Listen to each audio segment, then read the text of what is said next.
Salem may become the capital of our and all the same wines were introduced again into the competition. They went out and recruited the top, best-known international judges in Burgundies and red Pinot Noirs.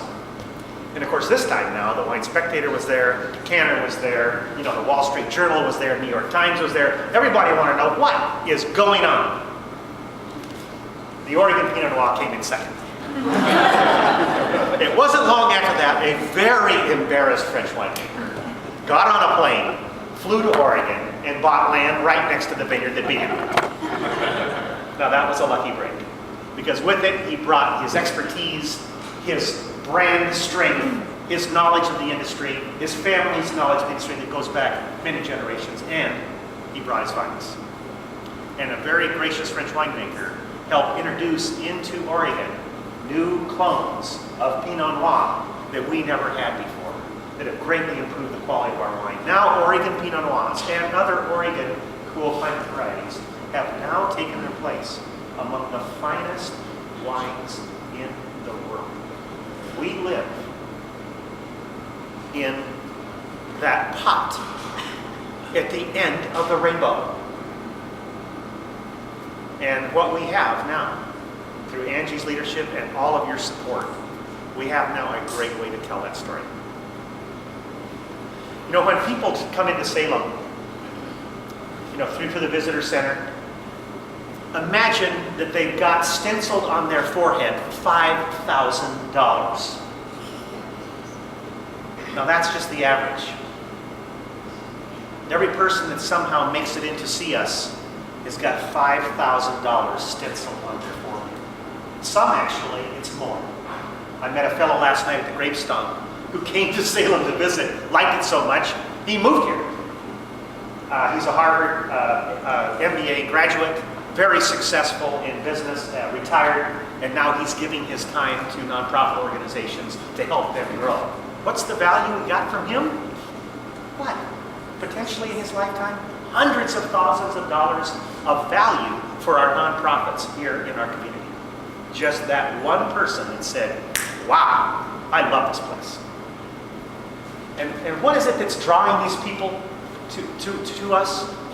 It's our brand.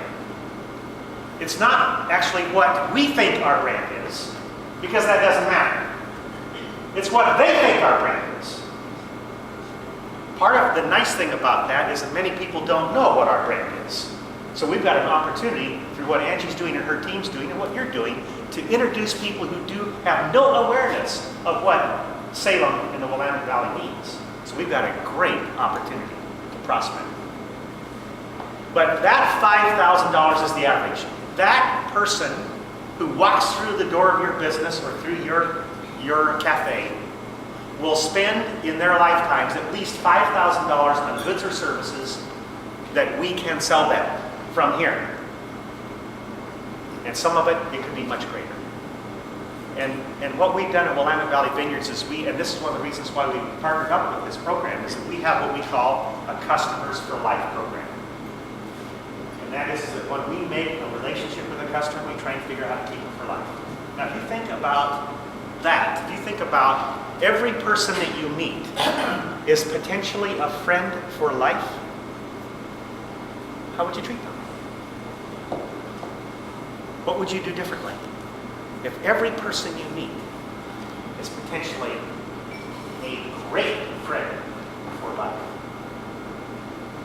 And if we conduct ourselves that way with every tourist or every potential customer that we come in contact with, who calls us, who walks in the door, asks for help, and understand that that relationship can produce such remarkable economic success for us if we really implement that. Now, one of the things I've asked, and Caitlin has done, which is great, is that I've asked her to distribute these 22 immutable laws of marketing. Life is actually pretty simple. If you want to know why I've been successful, just read this book. I read it every year. During the holidays, I take the book out and I read it over again. I ask all of my employees to read it, and then every once in a while I torment them. I say, okay, what's immutable law number 17? I'm really popular in my business. You know, another thing that's happening is people aren't just buying on price and value anymore. There's something very important that's going on in our society, and it's good. People are making choices about what they do with their time and how they spend their money based upon how we behave. What our conduct is. Which is a good thing.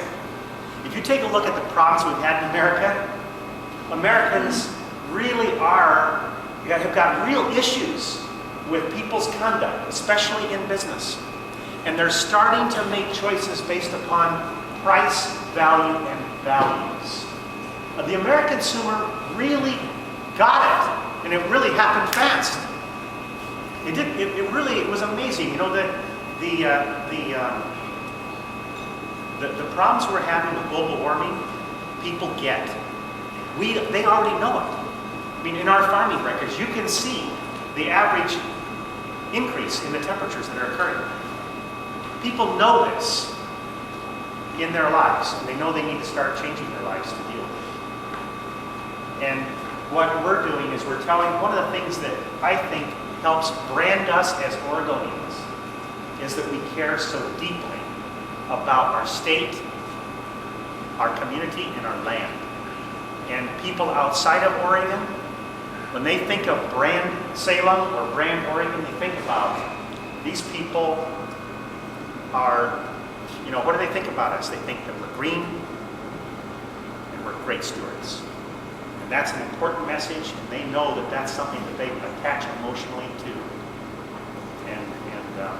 And that will drive the success of our businesses, and it will also be a great teacher for others who need to learn about how to do this. Now, I could talk all day, and I don't know. I mean, you probably are going to pull a hook on me here, aren't you? I got a little bit more. I want to tell you. I'm going to tell you just. I could tell you lots of stories, but I want to tell you just a couple more. That's to help you kind of think about this in a different way. And I'm telling you this because a lot of people don't recognize this, and it's just this simple. Wine bottles. Wine bottles have different kinds of enclosures in them. Some of them have cork, natural cork. Some of them have screw caps. And some of them have plastic corks. Well, the problem is that there has been a movement away from natural cork to screw caps, principally. What's happening is the demand for natural cork is going down. The World Wildlife Federation sounded the alarm bell. They said the forests in the Mediterranean are shrinking. There's almost 7 million acres of cork trees in the Mediterranean. They are the lung of the Mediterranean. They are second only to the Amazon forest in their importance to the world's biosphere. And a lot of people don't realize those are sustainably farmed. Those trees aren't cut down. Those trees pull the carbon out of the atmosphere, sequester it in its bark, right, and put oxygen back into the atmosphere. But the problem is that if we start using more aluminum screw caps, we reduce the economic support for all of these cork communities. And so what we did at Willamette Valley Vineyards is we decided to try and figure out how to get this message to consumers. Because this is something that you individually can do. It's small, but it really adds up. If we lose those cork forests, this planet gets hotter. And it could be irreversible. Once those lands are lost to cork forests, who knows what kind of development will take over from there. And communities, hundreds of communities, that make their livelihood looking after those forests.